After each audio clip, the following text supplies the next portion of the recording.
Если честно, я не ожидала, что у меня взойдет так много рассады. И куда мне теперь это все девать, скажите мне, пожалуйста, потому что мои новые теплицы рассчитаны на гораздо меньшее количество рассады, а на огороде у меня еще сугробы по пояс. Друзья, всем привет! В этом видео я расскажу, как продолжаю готовиться к садово-огородному сезону.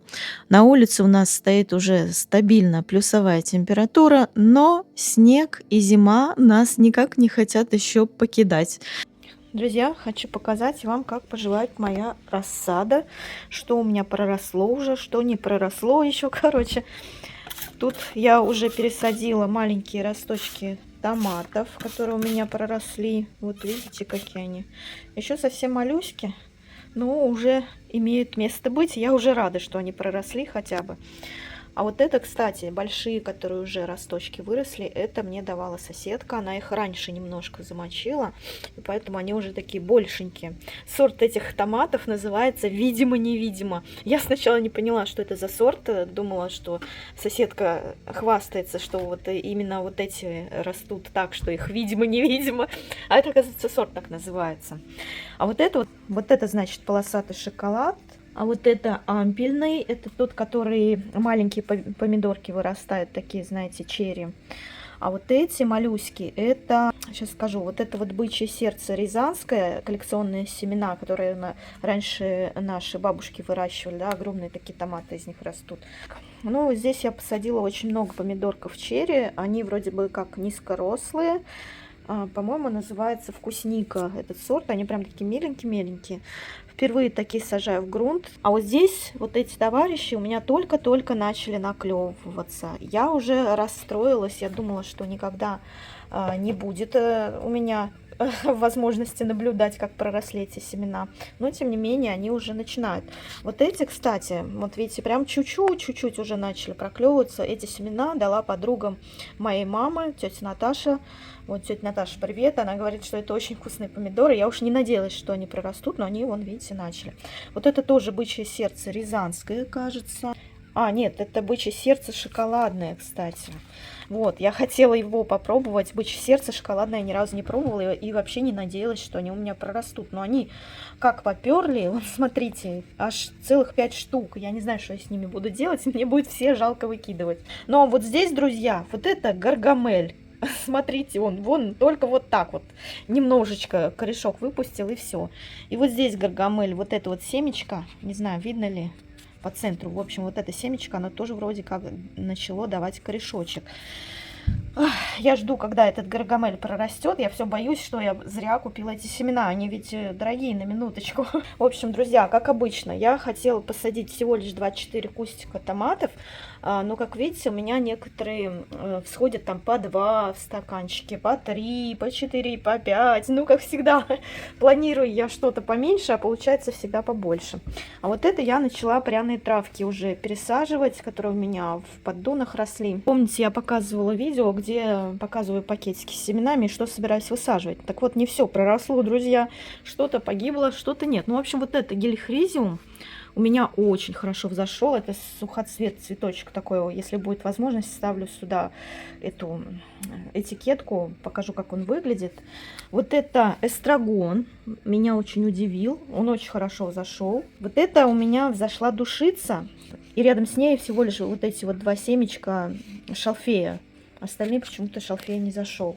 Только 2 семечка. Надо его поливать как можно больше. Так, а вот это у меня монарда немножко взошла. Вот это у меня базилик. 6 штучек взошло. А вот это у меня начала прорастать ремонтантная земляника барон Салимахер, которая без усов растет. И, говорят, она очень долго плодоносит, аж до самых заморозков. Вот, друзья, вот такая вот у меня рассада.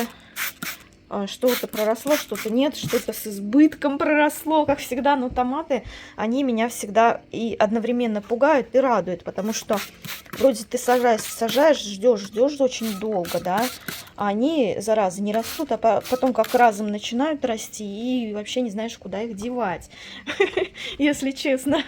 Ну вот такая история, друзья. Вот самые большенькие у меня пока те, которые соседка давала мне, поделилась. А остальные набирают силу. Вот я вам сейчас показываю видео, видите, какие они малюськи. А потом уже чуть попозже я сниму, какими они раскустившимися будут. Сажаю, кстати, я их вот в такие полулитровые стаканчики обычные. Такие, знаете, для кваса, для пива продают, одноразовые. На дне у них я делаю, видите, вот такие вот дырочки прокалываю, чтобы вода стекала, чтобы там не заставилось ничего.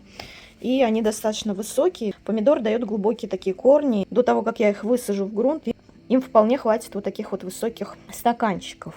Ну и, конечно же, вот мои эти баклажанчики. Я вам еще раз их показываю. Вот они уже подросли, такие лопушки у меня. Вот это баклажан Рома так распушился, видите? Остальные потихонечку только набирают силу. Ну и перчики вот здесь, вот видите, где-то очень маленькие, где-то побольше вон подросли. Но больше всего меня, конечно же, радует перец Мавраз. Посмотрите, какой он крепенький, сразу подрос. Ну, и здесь перец себя очень хорошо вполне чувствует, я вам хочу сказать. Смотрите, как хорошо ему здесь. Ну и, конечно же, меня радует моя розочка, которую я вам показывала в прошлом видео. Кораллового такого цвета, персика кораллового какого-то. Ой, красота. И она цветет очень пышно. Оказывается, здесь, знаете, не один кустик, а несколько. То есть я их могу рассадить, когда в грунт буду высаживать. И вот будет она цвести у меня. Давно я хотела такой цвет и очень рада, что я его нашла. Кстати, забыла показать. Вот у меня тут пророс исаоп. Вот эта маленькая, вот эта вот штучка, вот это исаоп называется. И еще у меня проросло что-то, чего я не могу опознать. Вот от этого этикетка потерялась. И, короче, я оставила это в горшке, думаю, ну ладно, потом увидим, что это на самом деле. Вот так вот бывает. Так, друзья, у нас постепенно тают наши сугробы здесь. Очень постепенно, как видите. Я уже сюда дорожку положила, крыльцо помыла, дорожку сюда положила, потому что здесь уже грязище начинается. Вот здесь, когда все тает, здесь течет и ходить невозможно. Вот поэтому с дорожкой очень удобно. Вот до самого крыльца я ее постелила. А сугробы, они как лежат, так и лежат. Ну, они поменьше, конечно, стали. Но, как видите, это не очень приятное зрелище. И у меня, знаете, единственная надежда на то, что скоро-скоро у нас будут дожди. И целую неделю, по-моему, обещают. И после дождей очень быстро сугробы уйдут. А я вам, значит, хочу показать, как я уже начала готовиться к садово-огородному сезону. Вот, видите... Смотрите, я даже сама не ожидала, что я уже начну вот это делать. Это грядки для моих будущих томатов. Знакомьтесь. Ну, как грядки? Это небольшие такие теплички из дерева. Две штучки у меня. В общем, я вам уже показывала, какими парниками я пользуюсь самодельными. Да, я там всякие дуги ставила. И я так намучилась с ними, если честно. В Пинтересте я увидела вот такую вот историю. И думала, наверное, где-то в апреле, в мае я себе такие сделаю. Но тут мне подвернулся случай. Так случилось, что человеку из моей деревни понадобилась старая моя дверь входная, которая стояла у меня раньше вот здесь, вот вместо этой новой. И мы договорились с ним на бартер. Он мне сделал вот такие вот, сколотил парнички, а я взамен ему отдам свою старую дверь, которая ему нужна. Кстати, пиломатериалы я покупала на нашей сельской пилораме, в райцентре она у нас находится. Все вот это, вот весь материал строительный, да, вот эти дощечки, все мне обошлись примерно в 7 тысяч. 7 тысяч это сосна. Сосна первый сорт, не высший, конечно, первый сорт, но тем не менее. Сосна, она более долговечное дерево, она полимеризуется, вот у нее там смола как-то становится более твердой со временем, и конструкция, она дольше прослужит, скажем так. Эти теплички мне еще предстоит покрасить, и я их хочу чем-то закрыть. Я пока думаю, я не знаю, возможно, это будет поликарбонат. Возможно, поликарбонат, и я здесь сделаю дверцы, чтобы они открывались. А возможно, я с поликарбонатом заморачиваться не буду и сделаю просто какую-нибудь пленку для теплиц, поставлю сюда, которая долговечная будет, которая мне долго прослужит, да. Я пока еще думаю на этот счет, пока не знаю, посмотрим. Но в любом случае, вот это гораздо удобнее тех парников самодельных, которые у меня были. Здесь я, значит, устрою особую грядку. Я на дно положу различные сгнившие там веточки, доски всякие. И засыплю все это бактерией такой полезной. Бакаши она называется, японская бактерия, которая перерабатывает различные природные материалы и вырабатывает тепло. И у меня получится такая некая теплая грядка. Да? Вот потом сверху я грунт положу, у нас чернозем, да. И очень удобно она тем, что здесь высота 60 сантиметров, сама доска шириной 5 сантиметров. Из-за этого она очень устойчивая, то есть очень прочная, ураганом ее не унесет, как те теплички, которые у меня были, да, парники самодельные. В общем, как только снег сойдет, и у меня будет возможность поставить их на огород, я их там покрашу уже на огороде, возможно, пропиткой какой-то обработаю, чтобы вот это дерево дольше мне прослужило, да. Я, кстати, пока еще не знаю, какой пропиткой обработаю. В общем, друзья, я стою сейчас на крыльце, и очень вкусно пахнет здесь деревом, потому что недавно все это спилено, сделано, сколочено. Здесь будут у меня расти томаты, друзья. Ширина этого изделия, значит, 1,5 метра, глубина 60 сантиметров, высота тоже 60 сантиметров, и все вместе тоже 1,5 метра высотой. И что удобно, вот так вот можно сесть на маленький стульчик, вот так облокотиться вот об эту бортик этой грядки, да, и очень удобно полоть, на уровне груди прополка будет происходить, а не попой кверху, как это обычно бывает, и потом давление, и голова болит, да, и спина болит, и все, что только можно. В общем, в итоге у меня получились высокие грядки по совместительству с парником.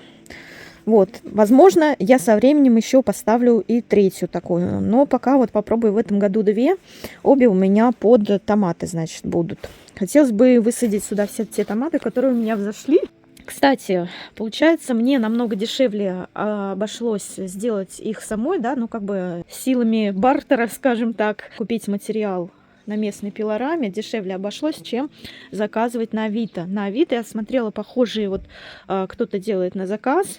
За одну такую штуку, вот такого размера 1,5 на 60 и на 1,5, меня попросили около 10 тысяч. Это все вместе с доставкой, и с материалом бы мне обошлось. Вот, представляете, а тут у меня 2 за 7 тысяч вместе с доставкой.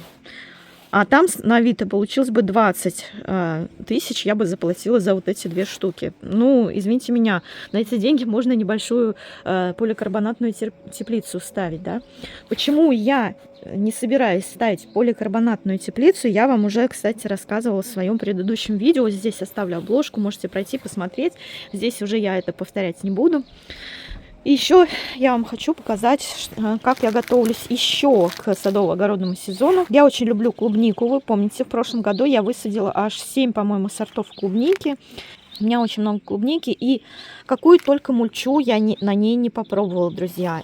И всякие опилки, хвоя просто собирала, еще что-то. Ну, в общем, у меня очень плодородная почва, чернозем, и она очень быстро зарастает. Все грядки с клубникой очень быстро зарастают травой. Я просто не успеваю ее пропалывать. Там вот буквально после дождей мгновенно появляется высокая-высокая трава, и я все время с этим мучаюсь. Так вот, в прошлом году у меня была пленка для мульчирования светлицы грунт. Белая такая красивая, на нее все было аккуратненько, но когда мне потребовалось рассадить в грядке усы клубники, я эту светлицу грунт, естественно, сняла, там поменялось расположение вот этих вот кустиков, да, и, соответственно, дырочки в этой пленке уже не подходили, поэтому у меня теперь новая пленка для мульчирования светлицы грунт, она такая же, кстати, в этом году я взяла такую же, она тоже черно-белая, сейчас я вам покажу, как она выглядит. Вот у нее сторона одна черная, вот такая вот, а другая сторона белая. Значит, зачем это нужно? Когда высокую грядку закрываешь вот такой мульчирующей пленкой, то чтобы грядка сильно не нагревалась и не сушила корни, белой стороной кладешь наверх, она как бы защищает от излишнего тепла и высушивания, да, грядку. А нижняя сторона черная, она не позволяет расти сильно сорнякам.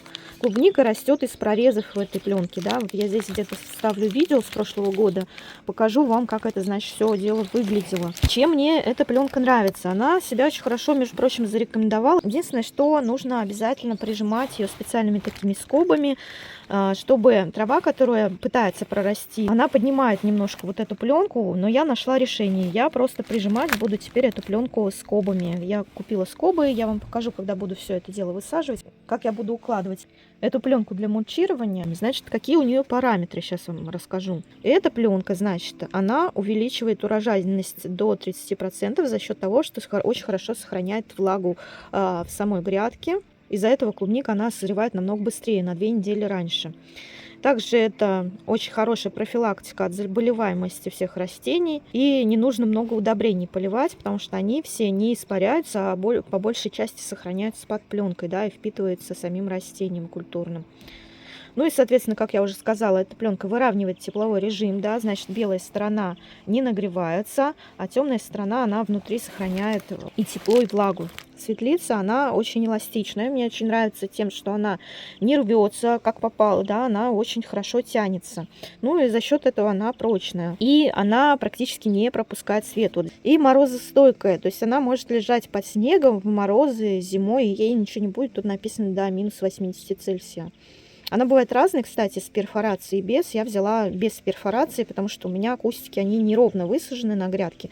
И я буду сама делать отверстия. Вот. И хватает ее надолго, на 5 лет. Пленка светлицы, она бывает здесь разная. Здесь есть, кстати, и парниковая пленка. Возможно, я ее возьму и для вот этих вот своих конструкций на парник. Не знаю, посмотрим, как сложится. Надо придумать еще, как прикрепить эту пленку на парник. Друзья, если вы тоже хотите такую пленку для мульчирования светлицы грунт, я вам оставлю ссылку на нее под этим видео. Обязательно пройдите, посмотрите. Уже не раз мною это дело опробовано и очень хорошо себя зарекомендовала она. Так, друзья, несмотря на то, что у меня все еще много снега на участке, я решила заняться уже опиливанием веток на деревьях, до которых я не могу достать, когда этого снега не будет, в общем-то. Поэтому я взяла снегоступы. Вот, на снегоступах сейчас очень удобно вот подбираться к деревьям, до которых я не могу достать. У меня, кстати, нет лестницы высокой, и я все время мучаюсь. Те ветки, до которых я не могу достать, очень сложно всегда опиливать. Вот, а на сугроб ты встаешь здесь высоко. Купила я, кстати, новую пилу такую вот. Она такая черная, не будет ржаветь. У меня прошлое сржавело. Аккумуляторной пилой я еще пока боюсь пилить, потому что сейчас погода сырая, может в нее попасть вода и все такое, поэтому взяла механическую. Она очень удобная, кстати. Новенькая, крепкая такая, и не будет ржаветь. А здесь написано тефлоном, да. Беру с собой снегоступы. И моего друга штатива Селфи Палковича, который меня будет снимать. Не спрашивайте меня, кто меня снимает. Вот меня снимает вот этот товарищ. Вот, кстати, друзья, первый объект моего опиливания — это вот эта вот ветка. Если вы ее видите, не знаю, видно ли на камере. Видите, как она низко опустилась к земле и уже примяла даже сетку-рабицу. Ее нужно спилить, потому что она уже залезла на соседский участок. Когда снега нет, до нее мне очень трудно достать. Она практически на высоте моего роста.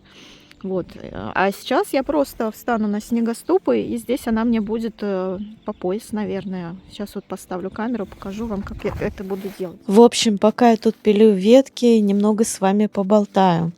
Несмотря на все блокировки, друзья, я продолжаю сидеть в своем телеграм-канале и отказываться от него не собираюсь. Телеграм-канал я веду с 2020 года, и для меня это целая эпоха, можно сказать. Там запечатлены разные этапы моей жизни. Это память для меня и очень дорогая память.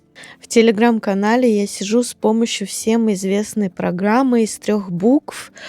Все они знают прекрасно. Вот, в общем-то, я тоже там сижу и плачу за эту программу, чтобы видеть свой любимый телеграмчик.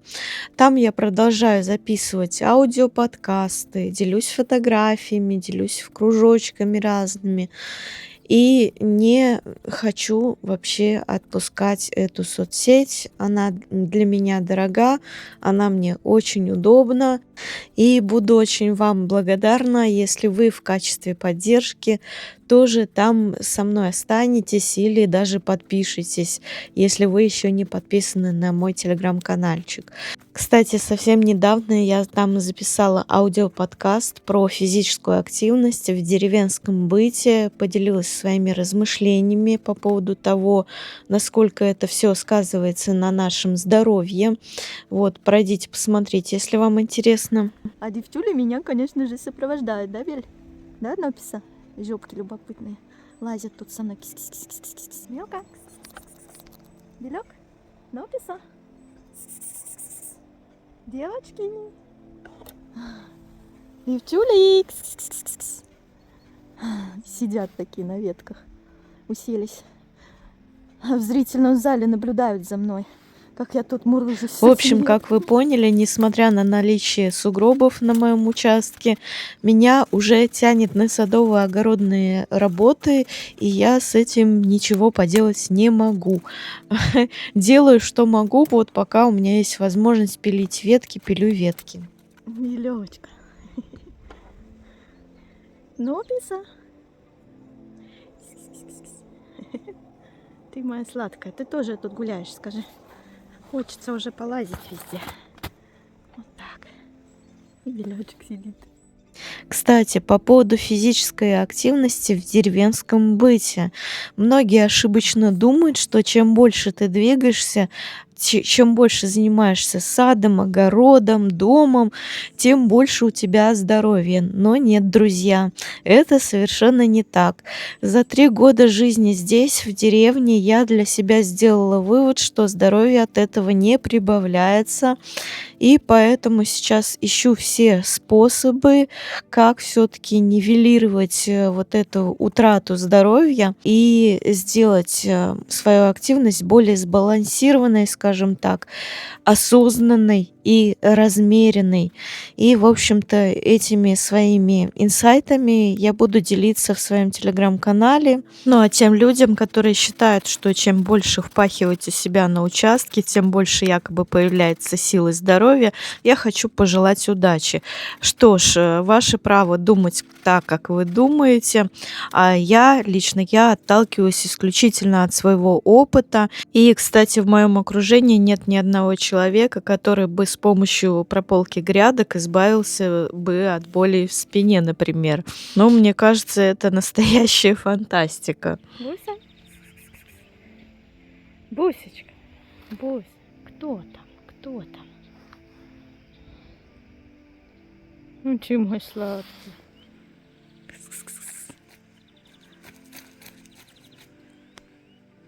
Там белочка собирается. Белка? Ты к нам? Бусь, ты их не любишь, да, когда они так делают? Кстати, деревья я опиливала все свои выходные и спилила, наверное, только 10% из всего, что надо спилить. Делаю я это по мере своих сил, возможностей и наличия свободного времени. И, кстати, все нахрапом сразу спилить, но это просто нереально. На 38 сотках у меня очень много старых плодовых деревьев, которые каждый год дают какие-то сухие ветки. Вот, мне кажется, этот процесс, он просто бесконечный, и закончить его невозможно. В общем, под конец выходных я устала и решила сделать себе шашлычок. Кстати, рецепт этого шашлычка я подсмотрела на очень интересном канале, который называется «Двое на двух колесах». Там 2 девушки его ведут, которые катаются на электровелосипедах. У меня в мечтах в ближайшее время, ну, может быть, и не в ближайшее, приобрести электровелосипед. Ну, или, может быть, его кто-то мне подарит, я буду очень рада. Кстати, у меня есть обычный механический велосипед, и на нем я уже здесь кое-где по окрестностям покаталась. и сделала выводы, что при таком перепаде высот, который у нас здесь на местности есть, достаточно сложно уехать куда-то далеко и вообще тяжеловато кататься, да, когда вот, например, высота подъема в 1 километр. При такой нагрузке максимум, куда я могу ехать, ну, это где-то в радиусе до 40 километров от своей деревни. А электровелосипед бы значительно расширил мою географию исследований окрестностей.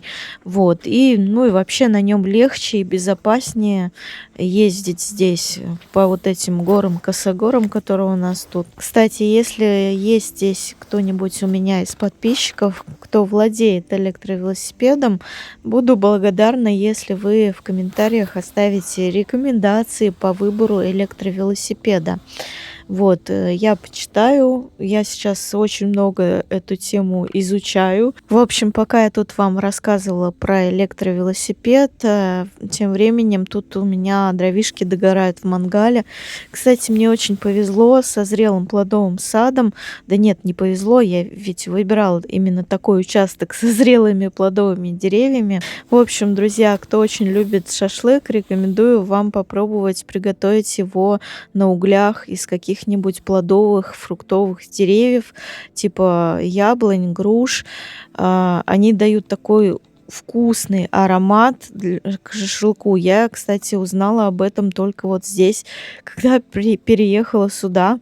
До этого я думала, что угли, они и в Африке угли. Но нет, они разные, оказывается. В общем, вот здесь я приступаю к готовке этого шашлыка. Кстати, я немножко здесь симпровизировала. Я замочила шампиньоны в майонезе, соевом соусе, специях и завернула их, это все дело, в тонкий-тонкий такой бекон. Божечки, какая же это божественная еда, друзья. Кстати, девушки с канала «Двое на двух колесах» заворачивали в бекон не шампиньоны, а помидорки черри. С помидорками черри я тоже хочу попробовать, тоже так же сделать, но чуть попозже. Ну, а вот этот шашлык, ну, это просто божественная еда. Это оказалось очень вкусно, друзья. Всем рекомендую это попробовать блюдо. Я теперь буду готовить его всегда. Это мой любимый шашлык из всех шашлыков. Я, кстати, не очень люблю свинину и баранину. Обычно куриный шашлык готовлю, а вот тут еще вот так вот можно, оказывается. В общем, обязательно попробуйте такой шашлычок, он очень вкусный. Кстати, я очень часто показываю на своих видео и в своих фотографиях небо все исполосованное самолетами. И под моими видео и фотографиями очень много комментариев по поводу того, что это якобы химтрейлы, которые отравляют воздух и так далее. Ну, что я вам хочу сказать, друзья, я нисколько не отрицаю, что такое явление, как химтрейлы, есть, существует, но, однако, вот это вот исполосованное небо у нас сейчас особенно активно появилось после того, как случились всем известные события, да, и сейчас оно становится все более исполосованным из-за всех известных событий.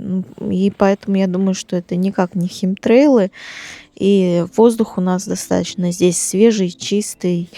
Вот. И я надеюсь, что скоро вот эта вот беда, которая посетила всех, и которая называется из 3 букв, она все-таки закончится. Мы все этого ждем. И, надеюсь, небо скоро будет чистым. В общем, всем, друзья, желаю мира, добра, любви, счастья, здоровья, как говорится, да. А на этом все. Всех благодарю за внимание. Увидимся с вами в следующем видео обязательно. Спасибо вам за ваши подписки, лайки, комментарии, донаты. Пока-пока.